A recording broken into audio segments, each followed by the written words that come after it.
No matter how many times we've rewatched The Hunger Games, there's always something new to discover. Thank you for your consideration. The creators tried to put their soul into the franchise, and even years after, we continue to find clever nods and sneaky Easter eggs. So let's cover the details you might have missed. 6 months after surviving the games, Katniss and Peeta kicked off their victory tour, complete with a Capitol-style glam party. Eyes bright, chins up, smiles on. Peeta showed up rocking nail polish, very on trend for the Capitol. But eagle-eyed fans noticed something.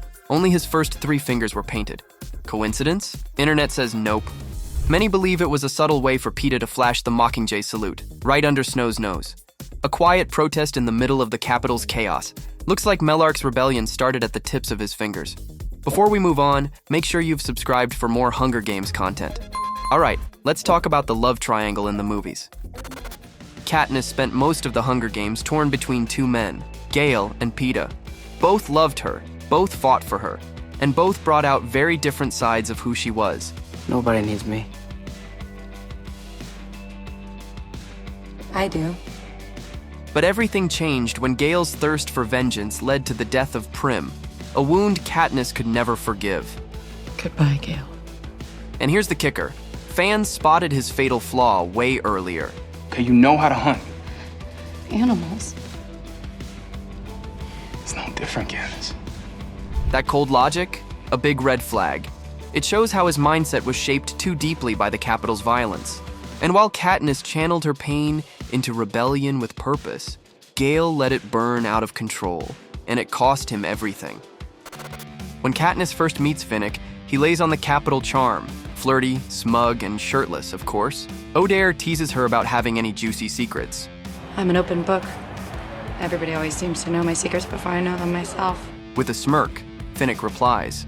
Unfortunately, I think that's true. At first glance, it feels like harmless flirting. But on second watch, it hits different. Finnick already knew a secret Katniss didn't, the plan to break her out. That little exchange? Total foreshadowing disguised as flirty banter. Smooth, O'Dare. Very smooth.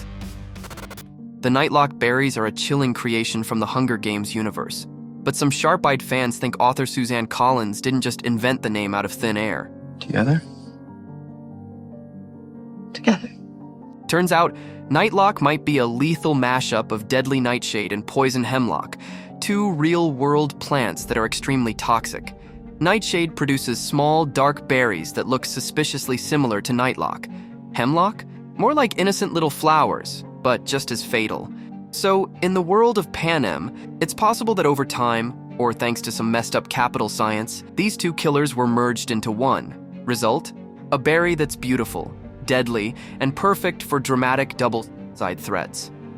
At the end of the Hunger Games, Katniss finally takes down the Capitol, but not the way everyone expects. When given the chance to execute the president, she turns her arrow on Coin instead. And Snow? He dies laughing and choking on blood, though it is never confirmed. Coriolanus had spent years masking the scent of blood with roses, a signature move for a man trying to hide every horrible thing he ever did. And in the end, it was his own poison, his own schemes that brought him down. In his final scene with Katniss, Snow coughs into a napkin, and eagle-eyed fans notice something chilling. The bloodstain looks suspiciously like the Mockingjay symbol. Coincidence or a final rebellious flourish hidden in plain sight? Avox is a word unique to the Hunger Games, and it's as chilling as the fate it describes. Don't expect much chit-chat from him. Capitol cut his tongue out years ago. Avoxes are people who dared to defy the Capitol and paid the ultimate price. Their voices, their tongues were removed, and they were forced into silent servitude. Talking to them? Forbidden. But the word Avox itself carries a hidden meaning. A means without, and vox is Latin for voice. So Avox is equal to without voice. Brutal, right? It's a perfect example of how even language becomes a weapon in Panem. Silence isn't just enforced, it's surgically imposed. Suzanne Collins didn't just invent the Hunger Games out of thin air. She basically gave ancient Rome a dystopian makeover. From the gladiator-style fights to the Capitol's obsession with spectacle, the roots run deep. Even the country's name, Panem, has Roman roots. It comes from panem et circenses, bread and circuses. Basically, give people just enough food and flashy distractions and they won't rebel. Unless, of course, one girl with a bow shows up and ruins the whole system. But do you see that? Fire is catching. And if we burn, you burn with us. And then there's the Shakespeare of it all. Several names in films are lifted straight from the play Julius Caesar, Cinna, Flavius, Brutus, Portia, and even Octavius. And here's the kicker. Their fates often mirror their namesakes. Cinna, for example, meets a brutal end, just like the poet in Caesar who was killed during political unrest. And let's not forget President Coriolanus Snow, named after the Shakespearean general turned tyrant. It's the things we love most that destroy us. In the tragedy, he is a war hero turned dictator who thinks regular people are too dumb to govern themselves. Snow, too, believes in total control, fancy roses, and silencing anyone who disagrees. In both stories, their downfall, pride, paranoia, and putting their trust in the wrong people.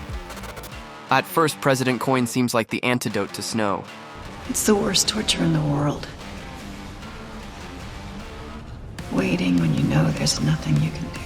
She's calm, composed, and looks like a decent leader. But the moment Katniss starts to challenge her, Coin's true colors peek through, and they're not flattering. By the end, she's just as ruthless as Snow. In lieu of these barbaric executions, we hold a symbolic Hunger Games. And her name? Major Red Flag. Suzanne Collins had a thing for symbolism, and fans believe Coin wasn't called that by accident. She and Snow are two sides of the same coin. Heads or tails, Panem still loses. As you already noticed, in Panem, even names carry hidden meanings, especially for our leading duo. Katniss, the story's protagonist, is a gifted archer. Her first name comes from the arrowhead plant, also called Katniss, which has arrow-shaped leaves and is edible. Pretty perfect for a girl who survives by foraging and shooting arrows. But her last name? That's a subtle literary nod. Collins named her after Bathsheba Everdeen, the heroine of Far From the Madding Crowd. The two are very different, but both struggle with knowing their hearts. Aside from that struggle, both are fiercely independent and have problems letting other people truly know them. Plus, in The Hunger Games and Far From the Madding Crowd, Katniss and Bathsheba eventually decide that they love their best friends. Then there's Peeta Millark, the softest bread in the rebellion basket. As a baker's son, his name is clearly a play on Peeta.